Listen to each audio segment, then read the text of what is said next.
Hello. You are listening to the Sleon Productions podcast, where we interview entrepreneurs, innovators, authors, people that give value, also inspires us to give success. In this episode, we are interviewing Norma Miller from a interesting company that transcribes live captioning in events and also virtual events. She is the president of White Coat Captioning, and we got Norma on the line. Welcome to the Sleon Productions podcast. Thank you. Happy to be here. Pleasure. So, Norma, tell us a little bit about yourself. Well, I am the owner of White Coat Captioning, a small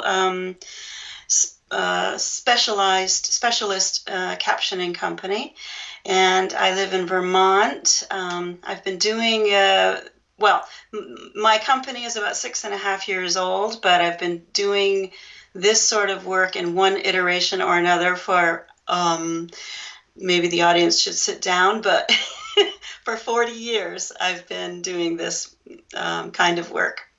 Yes, I first encountered you and your team at WordCamp Miami about 2 years ago.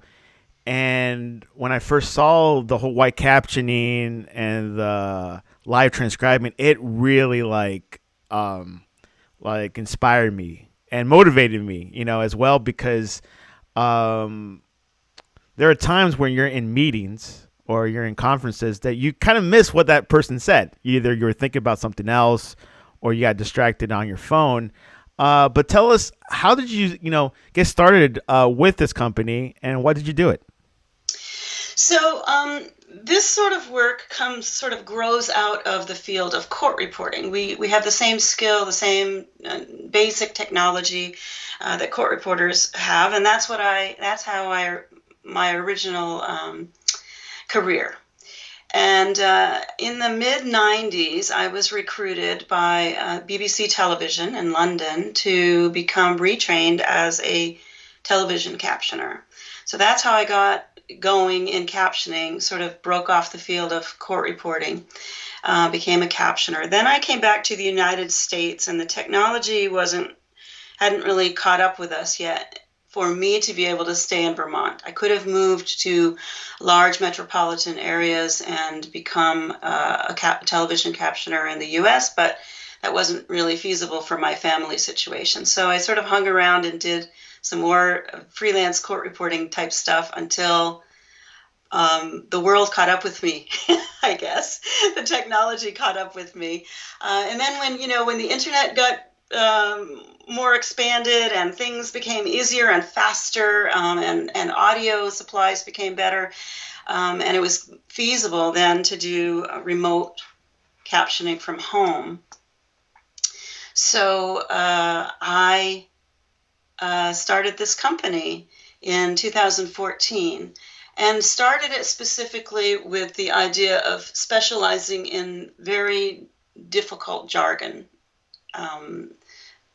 sectors. So my first intention and the reason for the name White Coat Captioning is that our intention was to specialize in medical captioning for medical school. There was a great need at that point. The Americans with Disabilities Act had been around for a good number of years at that point. So people with hearing loss had been accommodated all through school and undergrad, and many of them then were now looking to go to medical school, and they needed captioning for medical school. So that was the intention, and it still is very, very much a part of our business. But very shortly thereafter, the tech conferences discovered us. And then sort of by word of mouth, we did our first one and it was a huge hit. And then it was this wonderful exponential organic growth thing where people who were at that conference, kept telling other people. And also some of those people were organizing their own conferences. And so we ended up now going down the road of tech. And really, at this point, the tech has almost eclipsed the medical, but there's still two very big, strong arms of our business. Why do you think tech is so very interested with your services? Why do you think tech was very attractive for that? I think there would be this massive Venn diagram with lots of bubbles, having to do with, let's face it, number one is that tech has the money to pay for the service. They do seem to have, overall, they have, and of course, disability rights activists might disagree with this a little bit, but as a sector, they seem like they are eager to provide accommodation for people who need it. And they're willing to make the investment. But of course, that comes out of the fact that they do have the money. So that's great. There's a large whole component of people that are using captioning because English is not their first language. And that sort of has become revealed through this whole tech thing. The giant audiences in a tech conference are international, and everyone in the audience pretty much knows English and speaks English, but they can read English better oftentimes than they can hear it being delivered, especially with all the various accents and such. So you have, someone who is Italian in the audience, for example, and they are bilingual or multilingual already, but then the person who's giving the talk is giving the talk in accented English, maybe from Japan. And so because we are very much trained listeners, we're listening more for the words than the content. So we can get out the words, and because we are different focused kind of listeners, so that helps the entire audience make it a very even playing field for everyone. And it's very, very enthusiastically received. Yeah, that's something that I was realizing when I was in WordCamp and also with my family. My parents are from Colombia, and my dad always turns on captions when he watches Yeah. TV, um, and like everywhere. And also at WordCamp, people like I could just understand and comprehend what the speaker is saying. Now, it could be because of the accents are different, or because they talk too fast. But Or that other distractions going on in the room. I mean, in Miami in particular, there were people, doors were slamming and people were walking in and out, and that sort of thing, which makes our job challenging as well if we don't have like noise canceling headphones on and such. But yeah. yeah, which is you bring confirmation that you found that one group of people that will need that captioning, not just for people, with any type of Disability. disabilities. So it's quite interesting like that interesting situation that you found Yeah. while starting this business. And that's the best part about businesses, that sometimes you discover new things. Oh, wait, this could go here, and it works. So Totally. I mean, when you gave your introduction the introduction to your podcast, and you mentioned entrepreneurs and business people and people who add value, and I can't remember the other things, but I'm going, I'm going, yeah, I think I tick all those boxes, and that makes me feel so great. that's why you're here. Yeah. And it's wonderful too to hear like someone like you, because every person like you who's in all those audiences that we encounter become our advocates, and advocates for the service, which warms my heart, because many of my deaf consumers have to struggle so hard to get accommodations. And so they have to fight so hard. And when they go to like conference organizers, they're often met with an answer of like, well, we're getting sign language. And the person goes, but I don't know sign language. And so there's like this lack of understanding that there's all kinds of deafness, and it's on a spectrum. And some deaf people know sign language and prefer sign language, and some people use and prefer captioning. Um, so Yeah, that's quite interesting. And as you know, which we spoke about WordCamp. WordCamp is a WordPress conference. Tell us your relationship with WordPress and how did you get started? it all started with a WordCamp in New York City. And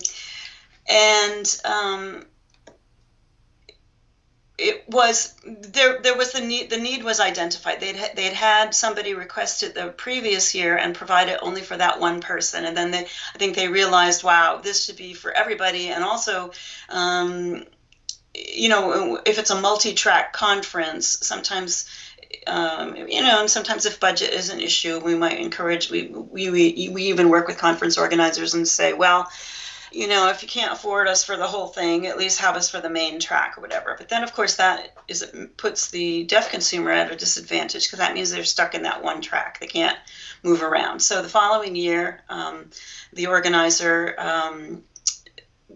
expanded the desire.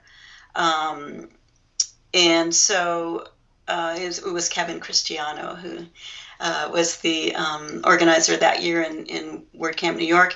So and then it grew from there. That it was so popular at that one, and then they talked it up, and then the next thing we were doing all kinds of WordCamps all across the country, and then WordCamp US, and it continues to this day. We've been doing some of the online WordCamps, and actually just did a thing for WordCamp US,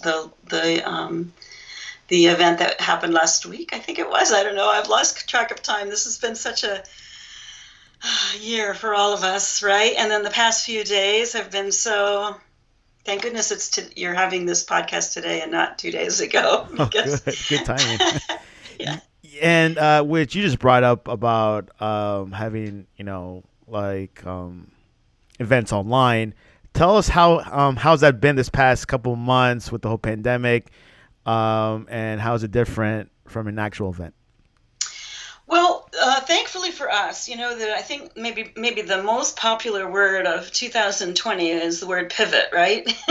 People have had to pivot in every aspect of their lives to the online space. And so for us, luckily, we already had a very experienced, I started this company just as a remote captioning company. So we already had very, very much of an online presence and also experience. And so we could help guide people to work with in the online space. And so it's been different for sure. When the pandemic first happened, by the way, sentimental favorite Miami WordCamp, because it was our very, very, very last in-person event this past year. We all flew home, and then we were all in lockdown, like pretty much immediately after that. Yeah, we were right at the edge right edge of that. I think it was a week later, like everything was closed. Totally. It's interesting. Yeah. So sentimental favorite will always be Miami for that, and I'm always like on Facebook putting up photos saying, "Well, this was our last." We all get sort of tearful, and it's very poignant. But this was our very last on-site event. Well, last, but hopefully not last. We're hoping to get back there someday. But anyway, look, I literally teared up here.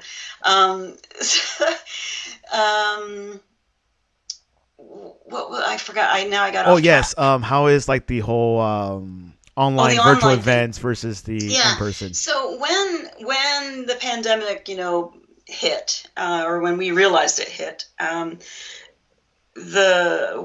had, I think 200 cancellations in one day, and I thought, oh my goodness, my company is going to not make it through this. But then very, very shortly thereafter, like almost immediately, it just shifted to just all kinds of online events. And it's much more admin heavy to manage, because it tends, like the online events tend to be shorter and more of them, and different, so in terms of the trying to manage the business around that has been a challenge. But we've risen to the challenge, and my team has been amazing. I've expanded my team. I'm probably one of the few companies in the country that, in a way, I've sort of benefited from the pandemic, which makes me feel a little bit. I don't feel happy saying that, but the need for captioning has just been exponentially greater because all the classrooms have gone online, and people who actually, a lot of sort of unidentified or underidentified, or I'm not really sure how to characterize this group of people, but people who didn't realize that they were doing a lot of lip reading in the normal classroom, for example, or they've realized that they can't lip read on Zoom very well, and so there's been just a huge increase in that sort of cohort of folks who need captioning. Tell us about your team. What are the requirements if they want to caption a event? What are the needs? Because I know that I was speaking to one of them, and they went to school for that. So, Yeah, can you tell us what is the process for that? it's there is schooling to learn the theory, what we call the theory. Very much what we do is similar to becoming. I always like to analogize it to being a professional musician. You have to learn, and also, you know, a language person. So you have to learn the language, the steno language, which is a code. It's a stenographic code. It's sort of like you can think a little bit about it too, like the World War II code breakers in a way. In other words, we have to learn the language, just like tech code is being written, right? We learn this language, then we have to become faster and more accurate and get to a certain level. So yeah, there are. I went to a brick and mortar school. There are very few brick and mortar schools left, but there's lots of online schools. You have to learn the steno language. You have to become proficient at it, and then to become employed at White Coat Captioning and to do tech conferences and such, you have to have years of experience at the highest level, and because of the jargon and the fast delivery of speakers and that sort of thing. So it's very challenging to learn. I have always said that I believe from the very beginning when I first learned it, that it's more like an aptitude thing. You kind of either can do it or you can't.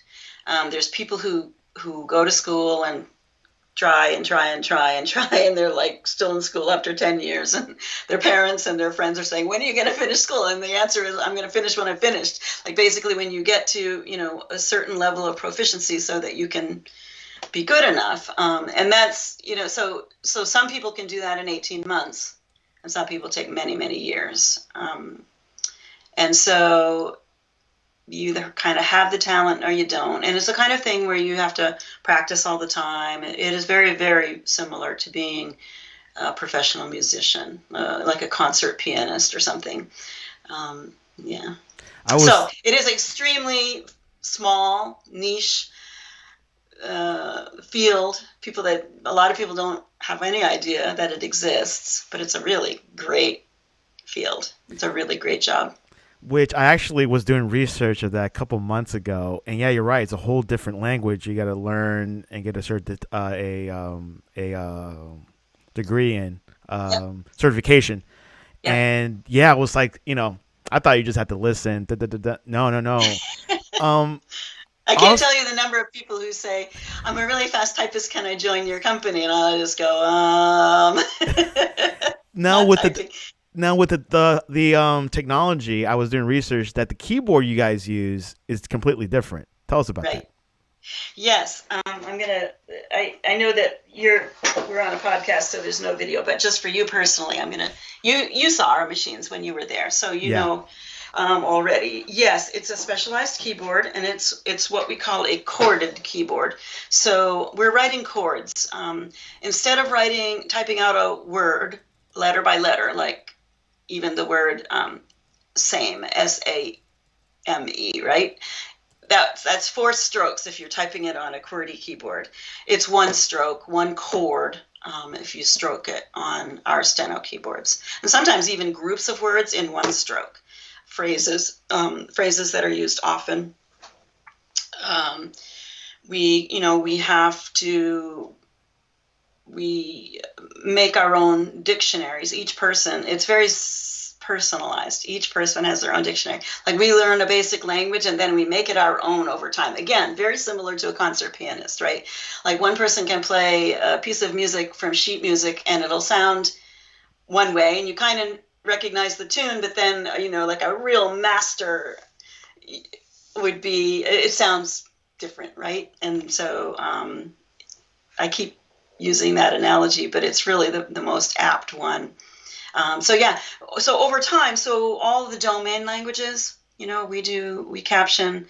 I haven't checked the stats for 2020, but in 2019, we captioned in my company 159 tech conferences in 1 year. So that's almost one every other day, or more than that.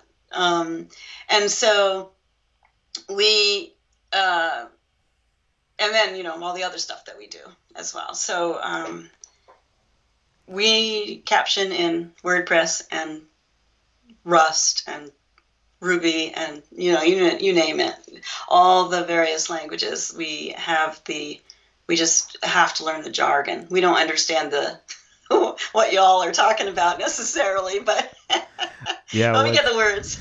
Yeah, I know exactly. That's something that with tech is a whole different language. For yourself and also for your team, what other type of setup do you guys do to get comfortable?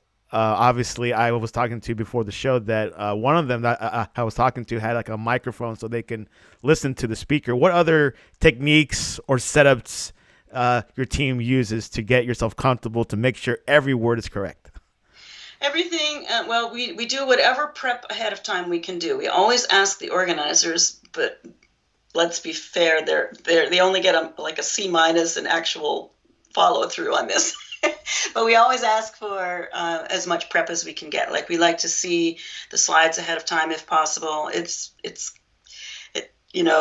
only, we don't often get that very much, but we try. But if we know, okay, so it's WordCamp Miami, we know that's coming up. We check the website. We are able to get all the names of the people. We kind of like do mining of the internet. In other words, like, so if we find out, okay, all of a sudden, I'm going to suddenly do a conference on, I don't know, pick a thing, or Elm, the Elm language. And so it's the first time we've ever done that. So we mine the internet for words. And even it's always an interesting thing some interesting things that kind of set White Coat Captioning apart from the others is that sort of research that we do. Like, for example, you never know, you might think you've prepped as much as you can possibly prep, and then all of a sudden somebody mentions the first inventor of that language, and nobody, like a regular, average people on the street don't know who that is, right? So all of a sudden, so that name will come out. Or like for WordCamp, WAPU comes out, and if you're just any old captioner off the street, you wouldn't have a clue what that was. So that's sort of one thing that we do. We do the focused listening, like as best we can. If we can get a microphone on the speaker, or actually Zoom or Skype makes that quite easy. That in a way we're kind of thrilled about that turn of events. But we put noise canceling headset on because all the ruckus around us, we can kind of, just put out of our heads. We do that sort of preparation. We constantly practice. We make friends with people in those industries, like yourself, like people that when we're on site, especially, it's just good to talk to people and get to learn more and make it more than just sort of a job. When we're at home, we have these, now that we're all online, we all have the best setups that we can possibly have. Like I have a 49-inch monitor, and I can have like multiple things on my screen. I can pull up Google if I want, so that I can Google a word real quick. It's not often possible when people are talking at 250 words a minute and you're trying to get all the words, but things like that. It always helps to have eyes on the thing, to have the visual of the person speaking, and to be able to see the slides. Of course, ergonomics. But when we're on site, we sort of take whatever chair that is there. And but when we're at home, we all have our nice, good setups that are comfortable and ergonomic for us. Yeah, I think those are pretty much it. That's interesting. Google always has to be involved to do some research words, just in case. Could be some other search engine, but I default to Google. And what is your future plans for the company for the next year? One of the things that I've always done from the very beginning is to make sure to control the growth. We are exponentially, right now we're in a period of exponential demand, but we are very, my company is a small company, focused company, and I intend to keep it that way. I could just start taking every job and expand my team to that size, but I would not be able to maintain the quality. So quality control is a huge, that's what my brand is. Like my brand, I claim to be the best, and that I only hire the best, and I really mean that.